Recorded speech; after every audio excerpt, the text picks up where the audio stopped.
Mi nombre es Elías, y desde mi juventud sentí el llamado de Dios sobre mí. Crecí en una ciudad donde siempre fui consciente de la presencia y soberanía del Señor. Durante un tiempo turbulento en Israel, bajo el reinado de Acab, me levanté como profeta del Señor. ¿Quieres saber más sobre mi vida? Antes, recuerda suscribirte a Secretos Revelados si te interesan los secretos más profundos de nuestra historia antigua. También activa la campanita de notificaciones para que no te pierdas de nuestro contenido en el futuro. Vamos a comenzar. Acab y Jezabel habían llevado al pueblo a adorar a Baal, desafiando al verdadero Dios de Israel. Con la autoridad que Dios me otorgó, me acerqué a Acab y declaré una declaración audaz. Juro en el nombre del Señor, el Dios de Israel a quien sirvo, que en los próximos años no habrá rocío ni lluvia excepto por mi palabra. Después de esta proclamación, el Señor me guió a esconderme junto al arroyo de Kerit, al este del Jordán. Allí, en la soledad, encontré consuelo y fuerza en la constante presencia de Dios. Sin embargo, el arroyo se secó debido a la falta de lluvia. Fue entonces cuando el Señor me dijo que fuera a Sarepta de Sidón, una tierra extranjera. Confiando en la providencia divina, llegué a Sarepta y me encontré con una viuda. A pesar de su humilde condición, le pedí agua y pan. Su respuesta sincera reveló una fe profunda, a pesar de tener solo un poco de harina y aceite. Esta viuda se convirtió en un testimonio de fe en medio de la adversidad. Mientras contemplo su sacrificio, me pregunto qué significa ser un instrumento de Dios en un mundo lleno de necesidades y desesperación. ¿Seré una carga para ella o una bendición disfrazada? La viuda, con su fe inquebrantable, representa a muchos que luchan silenciosamente. Su fe no se proclama con palabras grandiosas, sino con un susurro de esperanza al borde de la resignación. En Sarepta, Dios me guió a un lugar donde su poder y amor se manifiestan. Ahora, en la simplicidad de esta casa en Sarepta, la viuda y su hijo están a punto de presenciar un milagro. Pero quizás el verdadero milagro sea su fe inquebrantable en medio de la adversidad. Soy solo un mensajero, un instrumento en las poderosas manos de Dios. Esta experiencia en Sarepta es un recordatorio humilde de que la provisión de Dios siempre está al alcance, a menudo de maneras inesperadas. Le dije a la viuda, no temas, ve a casa y haz lo que dijiste. En mi experiencia, luego de la proclamación sobre la sequía, el Señor me dirigió al arroyo de Kerit. Allí, junto con una viuda, experimentamos el milagro de la harina y el aceite que no se agotaban. Sin embargo, su hijo enfermó y murió. En un acto de fe, oré al Señor, y el niño revivió. Lo devolví a su madre, quien reconoció la presencia de Dios en mi vida. Después de estos eventos, el Señor me envió a enfrentar a Acab y anunciar la lluvia. En el camino, me encontré con Abdías, quien protegía a los profetas del Señor. Ante Acab, enfrenté la acusación de perturbar a Israel, pero le señalé que la verdadera perturbación venía de aquellos que abandonaron los mandamientos del Señor por los Baales. Aunque confrontar a Acab conlleva riesgos, mi fe en el Dios de Israel me da valentía. Este enfrentamiento no es solo entre dos hombres, sino entre dos caminos de vida, la fidelidad a Dios y la apostasía. Mi esperanza es que Israel elija regresar al Señor. Desafía a Acab a reunir a todo Israel en el Monte Carmelo para mostrar quién es el verdadero Dios. Ante la falta de respuesta de los profetas de Baal, propuse un desafío. Organizamos 2 altares con bueyes, pero ninguno encendería el fuego. Los profetas de Baal clamaron en vano todo el día. Incluso se mutilaron, pero no hubo respuesta. Luego reconstruí el altar del Señor, representando la restauración de la unidad perdida en Israel. Cada piedra simboliza una tribu, recordando el pacto roto. Este acto físico es también un llamado al arrepentimiento y a renovar la alianza con Dios. Mientras preparo el sacrificio, siento la tristeza de Dios por la infidelidad, pero también su esperanza en nuestra redención.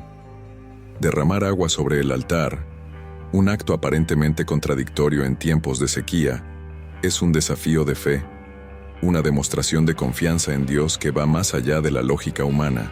Reconstruir el altar es preparar el escenario para un encuentro divino. En el momento del sacrificio, clamo al Dios de Abraham, Isaac e Israel, pidiendo una señal visible. El fuego del Señor cae del cielo, consumiendo el holocausto y secando el agua en la zanja. Luego, ejecuto a los profetas de Baal y anuncio la lluvia. Sin embargo, enfrentando la amenaza de Jezabel, caigo en desesperación, pidiendo a Dios que me quite la vida. La ironía de la situación resalta mi vulnerabilidad humana tras demostrar el poder divino. Desafié a los profetas de Baal en el Monte Carmelo, pero ahora enfrento la sombra de la muerte. Bajo un enebro, siento soledad y abandono. En mi desesperación, reconozco la limitación humana y la verdad de nuestra condición. Aunque la fe no nos hace inmunes al miedo, nos ofrece refugio. Mientras duermo, un ángel me fortalece con comida y agua, revelando la misericordia divina en la desesperación. Dios me llama a levantarme y comer para un largo viaje. Viajo durante 40 días y noches hasta el monte Horeb, donde entro en una cueva. Dios me pregunta por mi presencia, y le expreso mi celo y la persecución que enfrento. En respuesta, experimento fuertes vientos, terremotos y fuego, pero Dios no está en ellos. Finalmente, oigo un suave susurro, revelando la presencia divina. Dios me instruye a regresar y ungir a Asael, Jehú y Eliseo. Esto no es solo una tarea, sino una señal de la obra continua de Dios en la historia. Aunque me siento abrumado por la muerte, encuentro un nuevo propósito en seguir las instrucciones divinas, siendo parte de un plan mayor que se desarrolla a lo largo de los siglos. El cambio de poder ordenado por Dios es una responsabilidad inmensa, pero también una muestra de su soberanía sobre las naciones. Al ungir a Eliseo como mi sucesor, visualizo no solo el futuro de la profecía en Israel, sino la continuidad de la misión que inicié. Eliseo llevará la antorcha de la verdad, desafiando la idolatría y recordando a Israel a su Dios. Esta transición refleja la renovación de la promesa divina, transmitiendo la llama de la fe a la próxima generación. La revelación de que Dios ha preservado 7,000 fieles en Israel, quienes no se han inclinado ante Baal, me brinda consuelo y aliento. En mi desesperación, descubro que no estoy solo. Existe un remanente, una comunidad de fe que ha resistido las presiones. Esto no solo reconforta, sino que también subraya la fidelidad constante de Dios, quien reserva un pueblo para sí, incluso en los momentos más oscuros. Este nuevo capítulo en mi viaje, lleno de unciones y promesas, renueva mi fe y enfoque. Comprendo que, aunque me sienta perdido, Dios está obrando detrás de escena, tejiendo la historia en una tapicería más grande de lo que puedo percibir. Mi tarea es confiar, obedecer y avanzar, sabiendo que soy parte de algo mucho mayor que mi propia historia. Siguiendo las instrucciones divinas, encuentro a Eliseo arando con bueyes, y simbólicamente lanzo mi manto sobre él. Eliseo decidió seguirme después de que dejó los bueyes y se despidió de su familia. Antes de partir, sacrificó los bueyes y compartió la comida con el pueblo. Más adelante, enfrenté a Acab por su codicia hacia la viña de Nabot, quien se negó a venderla. Jezabel conspiró para acusar falsamente a Nabot y permitir que Acab tomara posesión de la viña. Al confrontar a Acab, éste se humilló y ayunó. Y Dios decidió aplazar el desastre durante su vida, reconociendo su arrepentimiento genuino. Esta experiencia me lleva a reflexionar sobre la misericordia divina y la complejidad de la justicia. La humildad tardía de Acab y la respuesta de Dios revelan que incluso en las almas más oscuras hay espacio para la redención, aunque las consecuencias generacionales del pecado son evidentes. Este episodio destaca la interacción entre justicia y misericordia, recordándonos que los caminos de Dios superan nuestra comprensión. La lección clave es que nunca es tarde para el arrepentimiento, y Dios siempre está dispuesto a escuchar a un corazón contrito. Este recordatorio nos insta a buscar sinceramente a Dios, reconocer nuestros errores y buscar su misericordia. A pesar de los enfrentamientos y mensajes proféticos, mi jornada continúa con estas reflexiones en mente.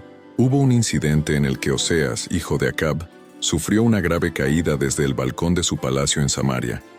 Envió mensajeros para consultar a Baal-Zebub, el dios de Ecrón, sobre su recuperación. Sin embargo, el ángel del Señor me instruyó a interceptar a los mensajeros y cuestionar su elección de consultar a Baal-Zebub en lugar de Dios. Le transmití el mensaje divino a Oseas de que no se levantaría de su cama y moriría. Oseas, al enterarse de mi responsabilidad, envió a un capitán con 50 hombres para arrestarme. Este capitán y sus hombres fueron consumidos por el fuego del cielo en respuesta a mi declaración. Oseas envió 2 grupos más, pero el resultado fue el mismo. Finalmente, Oseas aceptó la profecía y murió según lo predicho. Llegó el momento de mis últimos días en la tierra.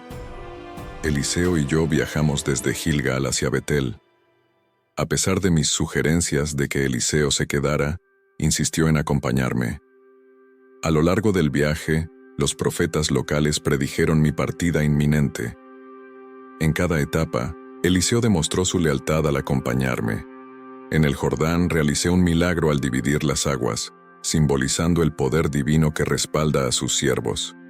Cada paso de este viaje marcó el clímax de mi jornada terrenal, con la cercanía de un final que se acercaba. La determinación de Eliseo y su compromiso con el llamado divino representaron la continuidad del trabajo que había comenzado, llevando consigo la palabra del Señor a Israel. Enrollar el manto y golpear las aguas era un gesto cargado de simbolismo.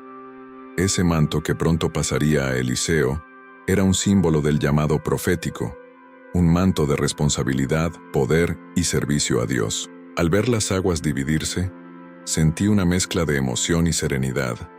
Era un signo de que Dios estaba conmigo hasta el final, confirmando mi misión y preparando el camino para aquellos que vendrían después de mí.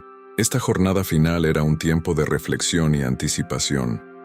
Reflexión sobre la vida que había vivido, los desafíos que había enfrentado y la fidelidad de Dios en cada etapa.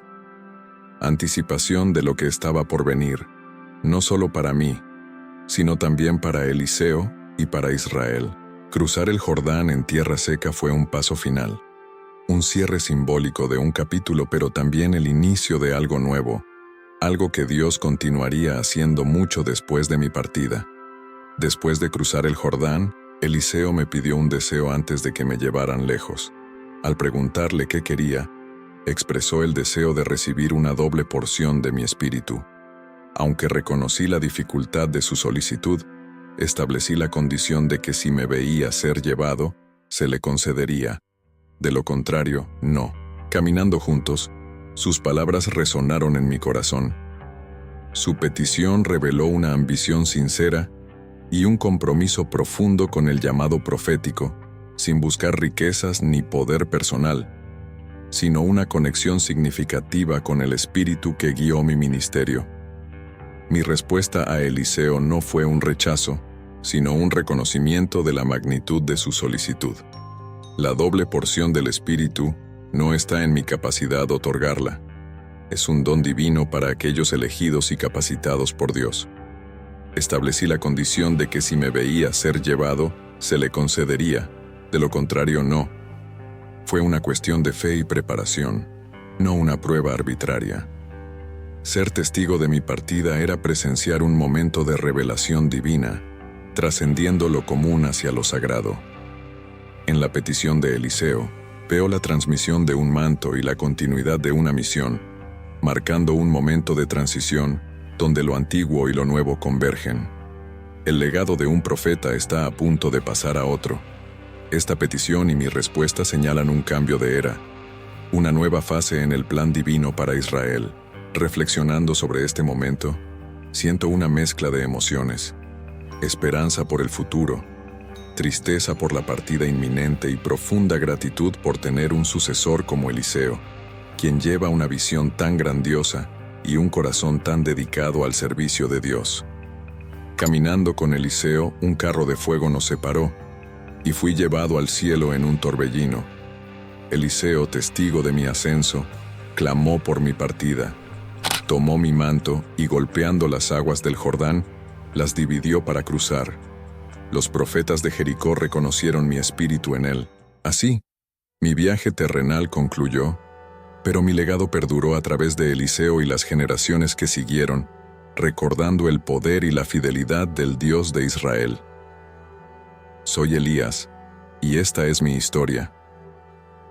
Coméntame, ¿qué lección te llevas del legado de Elías y cómo puedes aplicarlo en tu vida diaria? ¿Qué es lo que más te llamó la atención de su conmovedora historia? Si te ha gustado este video, regálame un like, comenta qué te ha parecido en la sección de comentarios. Recuerda suscribirte a este canal y compartir este video. Gracias por llegar hasta aquí y que Dios te bendiga.